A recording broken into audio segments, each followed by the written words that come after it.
Caution, the following presentation contains scenes of woodworking.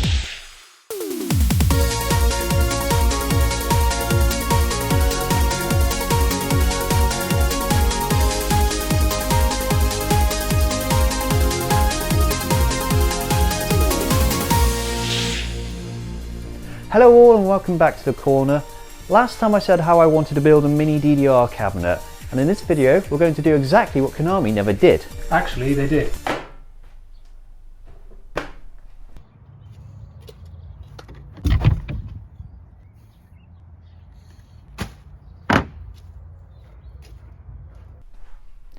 As I was saying, Konami never made a mini DDR cabinet.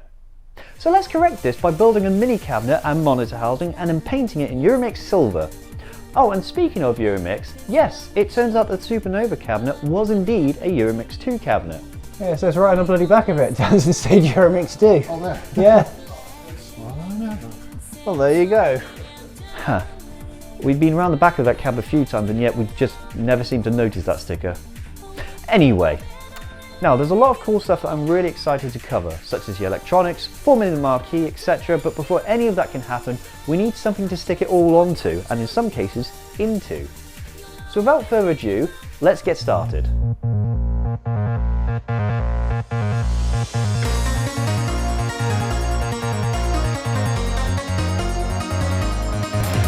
I think the key with montages is just to have like different shots every... Yeah.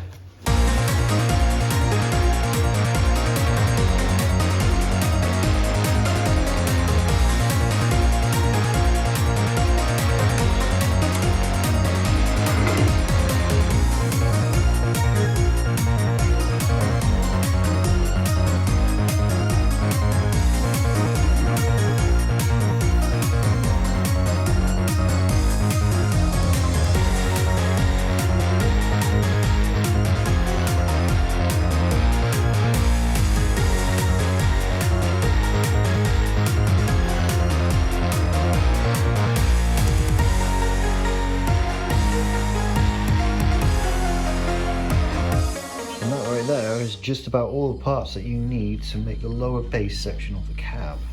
So we're now at the point where we're going to be putting these little supports in. What these are designed to do is not only to give sort of anchor points for the staples, we're going to put these in place. They'll also help to put the center section in place. So what I'm going to do is build the center bit first, because that's just 2 strips in there, not a big issue. And then we can use that to space the other bits out, because the reason we need to get these right is because the height of these as well will adjust where the subwoofer will slide into when we get around to doing that. And the other thing as well is that we want this support so that when we glue the sides together and staple it all together, it's all in the it's all the same height.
So it ain't 100% pretty, but it is together. However, I've put the right on the left and the left on the right, and they're upside down because I screwed up. But I was wondering what these were for, the 130mm and 150mm length support struts. So I was looking on my sheet, and it turns out the 150mm is supposed to go on the bottom, on the right, or on the sides to hold the side panels on, and the 130s are supposed to go on the sides to hold the back panel on. Well, I accidentally used a 187mm on the sides, and I was thinking to myself, well, where were they supposed to go? It turns out I misread. I read 187 instead of 150 because I'm an idiot and I put that in the wrong place. And the 130s I accidentally replaced with 60mm. Is it going to be a problem? Hopefully not. Drive faster! So it's the next day and I'm not actually going to be doing any work today, but I just thought I'd check on this before we go too much further. And there's a problem. I don't know if you can see that or not, but this whole center section, the coin tower, is on a slant. So somehow I've shifted the entire top over by 5mm.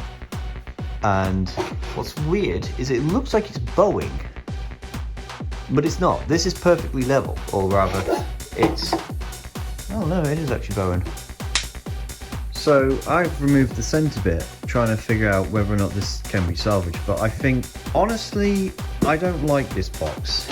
As much as the time I spent working on it, the problem is, even without the center bit, it's not at all square. Like, this is ridiculous. That's like that. It's not coming up into the corner down here. So basically, every side in some way is off.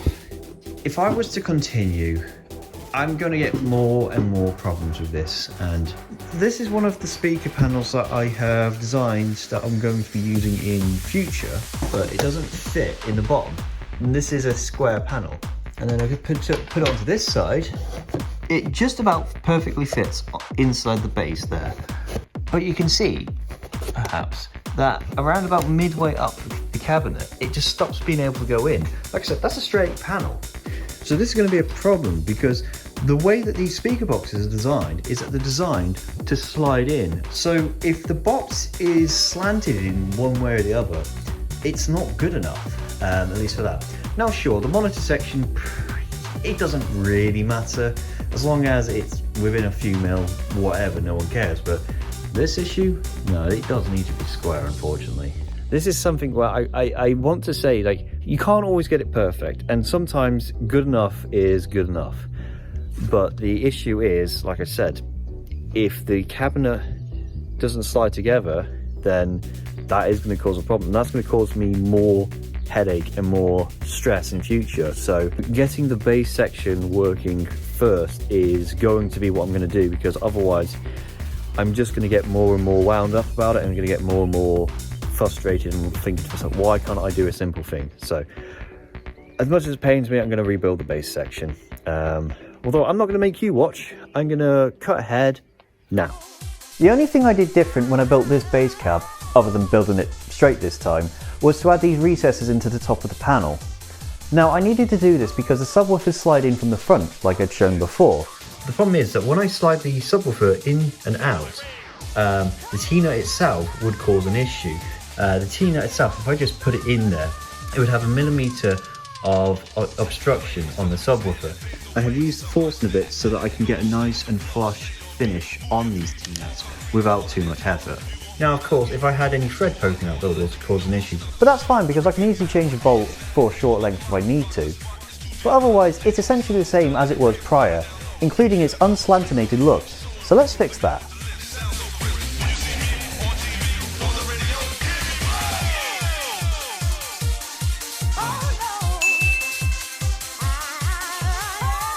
I started off by cutting slits into the piece to remove from the top panel. I'm doing this so that as I cut it, it will move out of the way of the blade and not cause friction.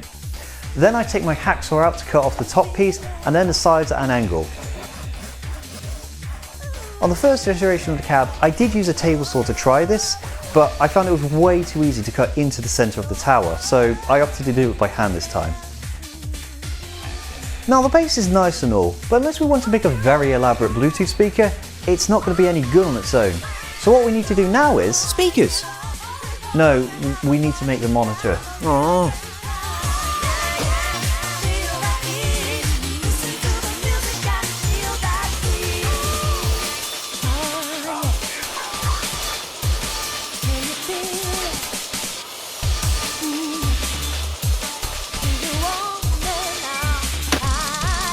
The monitor section is built much like the base section of the cabinet, using 6mm MDF with 15x15 strips on the corners.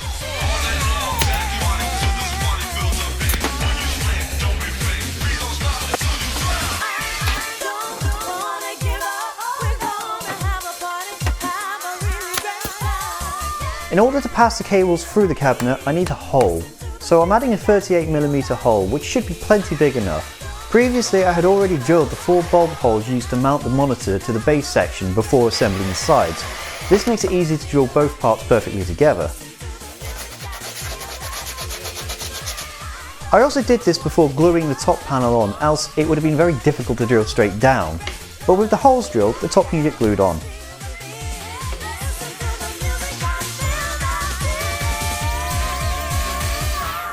Now comes the tedious marking, checking, remarking, checking and triple checking before we slantinate the monitor section.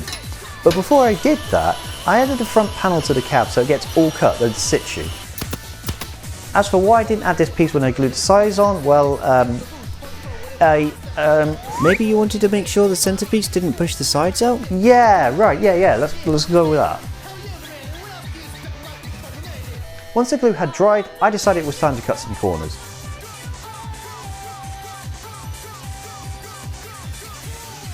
You know, sometimes it'd really help if I'd actually record what I'm actually doing, but to cut a long story short, I cut a long line across this wood. Using a jig, the first pass of the blade was too close, but not on the line so I could calibrate the placement and slowly creep up to it. Wow, I got that perfectly on the line. I'm actually surprised. So for those of you who don't know, I tried this technique several times prior and I did not get it right, but yeah, that's pretty much spot on. This is why we build jigs. Oh, I've been cutting my jig. Oh well.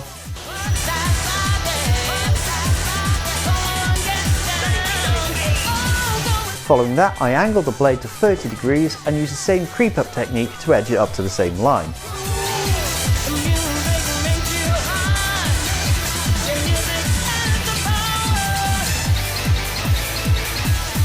A little bit of a blemish up here, but it's really nothing to worry about. In fact, that's probably gone better than I can imagine. Now, is it perfectly on angle? No, but it's like 0.1 of 2 of an angle. I don't mind. I'm pretty sure I meant degree there, but whatever. I flipped the fence to the other side to cut the front panel down, and now we have a wonderful wedge.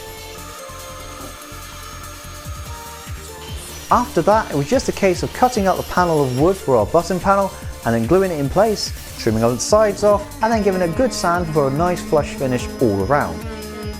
Given how close to painting we are, I decided to cut out the back panels for the base cabinet and the monitor housing, and let me tell you, they came out perfectly. The second time. Apparently it's measured thrice and cut twice with me. Oh well. I also drilled the screw holes for the back panels in situ so they're lined up with the supports on the inside.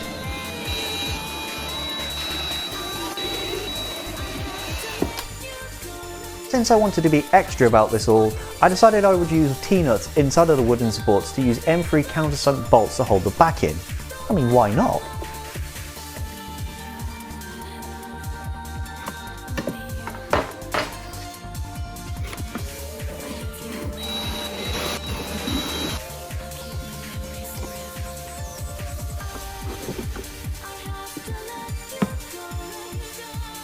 I then gave the base cabinet a sand down too before applying filler to all the various staple holes, edges and otherwise not perfect areas. And once the filler had dried, it was time to get it all sanded down, finishing it off with 500 grit for a nice smooth finish. Now the only thing left to do was seal the wood.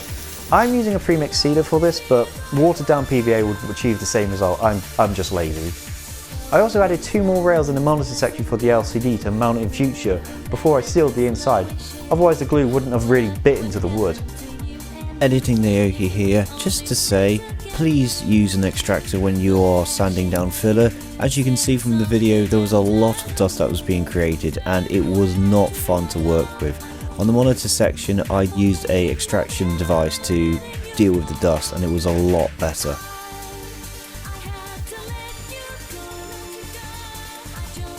And all that's left to do is apply a healthy amount of grey primer to all the parts.